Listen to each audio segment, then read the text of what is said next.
آج کی اس ویڈیو میں آپ کو نماز فجر پڑھنے کے 6 بڑے فائدے بتاؤں گا جنہیں سن کر آپ حیران ہو جائیں گے کہ اللہ پاک آپ کو کیا کیا برکتیں کیا کیا معجزات آپ کو عطا کرتے ہیں اگر آپ فجر کی نماز پڑھتے ہیں۔ تو نماز فجر پڑھنے کے یہ اتنے زیادہ فائدے اس لیے اللہ پاک نے رکھے ہیں کیونکہ یہ نماز جو ہے، اس نماز سے پہلے ہم جو مسلمان ہیں وہ سوئے ہوتے ہیں اور اٹھ کر بیدار ہو کر یہ نماز پڑھی جاتی ہے۔ دوسرے جو نمازیں ہیں ظہر، عصر، مغرب، عشاء، ان نمازوں کے اوقات کے وقت انسان جو ہے وہ اٹھا ہوتا ہے اور وہ نمازیں جو ہے وہ آسانی کے ساتھ پڑھی جاتی ہیں۔ تو نماز فجر پڑھنے کا جو پہلا بڑا فائدہ ہے وہ یہ ہے کہ حضور نبی پاک صلی اللہ علیہ وسلم نے اپنی امت کے لیے اللہ تبارک و تعالیٰ سے دعا کی تھی کہ صبح کے کام میں برکت عطا فرما، یعنی اللہ پاک نے صبح کے کام میں برکت ڈالی ہے۔ یعنی جو شخص صبح کی نماز، صبح فجر کی نماز پڑھتا ہے تو اس کے ہر کام، یعنی جو بھی کام وہ سارا دن کرتا رہے گا اللہ پاک ان میں برکت ڈالتے رہیں گے اور کوئی بھی کام اس کا ایسا نہیں ہوگا جو کہ اسے پریشانی میں ڈال دے۔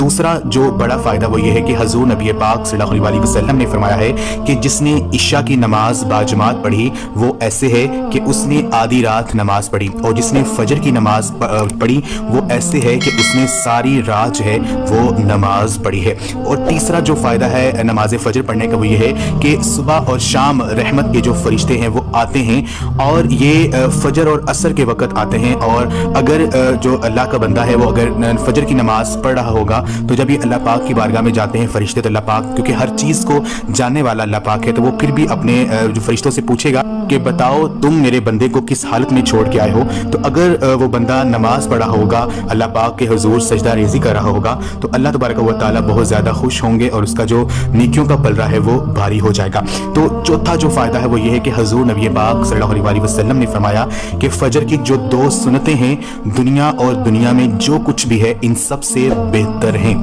اور جو ہے اس سے مراد یہ ہے کہ یہ جو 2 سنتیں ہم پہلے پڑھتے ہیں فرائض پڑھنے سے پہلے تو ان کے پڑھنے کی بہت زیادہ فضیلت ہے، یعنی یہ دنیا اور دنیا میں جو کچھ بھی ہے ان سب سے یہ بہتر ہیں۔ پانچواں بڑا فائدہ یہ ہے کہ حضور نبی پاک صلی اللہ علیہ وسلم نے فرمایا ہے کہ جس نے بردین یعنی 2 ٹھنڈک والی نمازیں پڑھی وہ جنت میں جائے گا۔ اس سے مراد یہ ہے کہ جو 2 ٹھنڈک والی نمازیں ہیں وہ ہیں فجر اور عصر، ان میں سورج میں گرمی نہیں ہوتی ہے، سورج میں تپش نہیں ہوتی ہے، تو یہ نمازیں جو ہیں ان کے پڑھنے کی بہت زیادہ فضیلت ہے۔ نماز فجر پڑھنے کا چھٹا جو فائدہ ہے وہ یہ ہے کہ حضور نبی پاک صلی اللہ علیہ وسلم نے فرمایا ہے کہ جس نے فجر کی نماز پڑھی وہ اللہ کی حفاظت میں آ گیا، یعنی اللہ پاک اسے سارا دن ہر بلا سے، ہر مصیبت سے، ہر پریشانی سے اسے محفوظ رکھے گا۔ تو میرے بہنوں اور بھائیو یہ تھے 6 بڑے فائدے نماز فجر پڑھنے کے۔ تو اگر آپ کو ہماری آج کی ویڈیو پسند ہے اس کو لائک کیجئے اور ہمارے چینل کو لازمی سبسکرائب کریں۔ جزاک اللہ۔